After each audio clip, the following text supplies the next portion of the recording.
Merhaba arkadaşlar, hoş geldiniz. Ben Muhammed. Bugün yepyeni videolar karşındayım arkadaşlar. Bugün bu videoyu sokakta çekmeye karar verdim. İçeride çek sıkıldım yani. Biraz göbeğim de görün. Göbek çıkmış artık. Zaten eskiden de vardı. Yani yeni çıkmadı. Yeni bir şey değil. Evet arkadaşlar, konuşacağımız konu şu arkadaşlar bugün. O Ses Türkiye. O Ses Türkiye. Zaten biliyorsun bir bölüm çektim. Burada görebilirsiniz. Yukarıda o videoya da gidebilirsiniz. Baya bildiğiniz arkadaşça konuştum. Hiç böyle hani pek abartmadım. Abartmak da istemedim gerçeği. Konumuz şu da arkadaşlar. O Ses Türkiye'de niye Kürtçe şarkı söyletilmiyor? Yani sebep ne? Ne için Kürtçe şarkı O Ses Türkiye'de söyletilmiyor? Fransızca söyletiliyor. Arapça söyletiliyor. İngilizce söyletiliyor. Yani ilginç bilmediğimiz dillerden söyletiliyor. Hiç kimse de sıkıntı yapmıyor.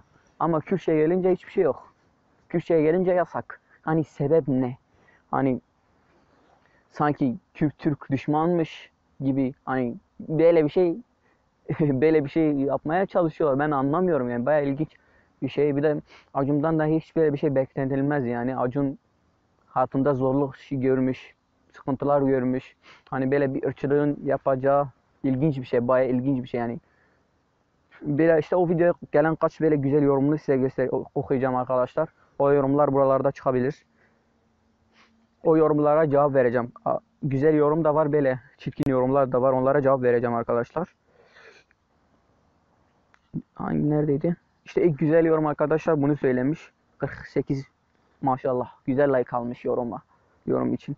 Yazmış İngilizce, Fransızca şarkı ayakta alkışlanıyor. Evet. Ama ülkeye birlikte kurtardığımız binlerce sene aynı toprakta yaşadığımız Kürt vatandaşlarımızın Kürtçe söylemek yasaklanıyor. Canları cehenneme diyorum. Yani baya güzel yorum atmış arkadaşlar. Hani gerçek yani Fransızlar baya İngiliz çıktığı zaman ayakta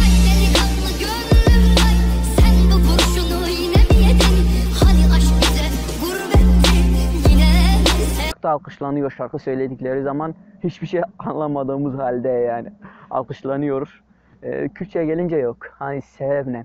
Bir de arkadaşlar başka bir bir konuya parmağımı koyacağım arkadaşlar. Ebru Gündeş hakkında biraz konuşacağım. Hani Ahmet Kaya'nın ölümüne sebep olan bir kişiydi o da. Bu ödülü İnsan Hakları Derneği adına, Cumartesi anneleri adına, magazine emek veren bütün insanlar adına bu ödülü bütün Türkiye halkına adına alıyorum. Bir de bir şey daha söyleyeceğim. Önümüzdeki kasette Kürt asıllı olduğum için Kürtçe bir şarkı yapıyorum ve Kürtçe bir de klip çekiyorum. Ve bu klibi yayınlayacak yürekli insanların olduğunu da biliyorum. Yayınlamazlarsa Türkiye halkıyla nasıl hesaplaşacaklarını biliyorum. Teşekkür ederim.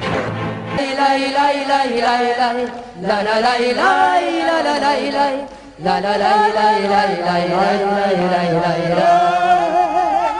lay lay lay lay lay lay lay lay la la lay lay la la lay lay.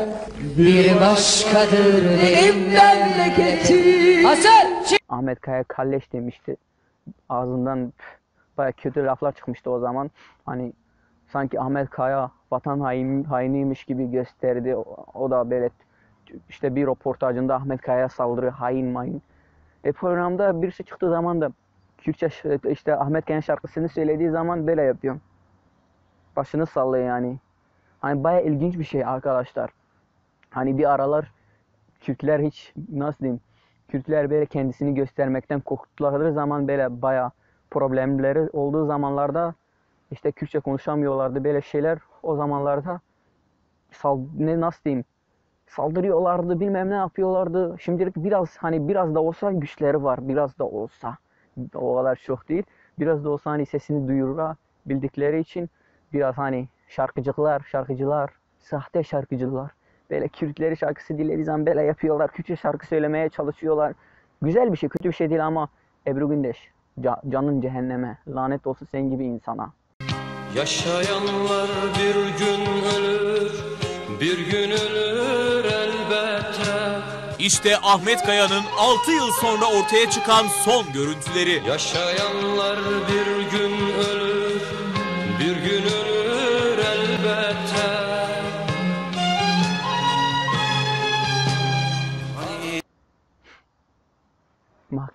mahkemeye vermesin beni. Yok ya, ne olacak? İşte diyorum açıkça, canın cehennemi. Hani Ahmet Kaya kalleş diyor demiştin ya. Senden daha kalleş bir insan varsa kendimi öldürürüm.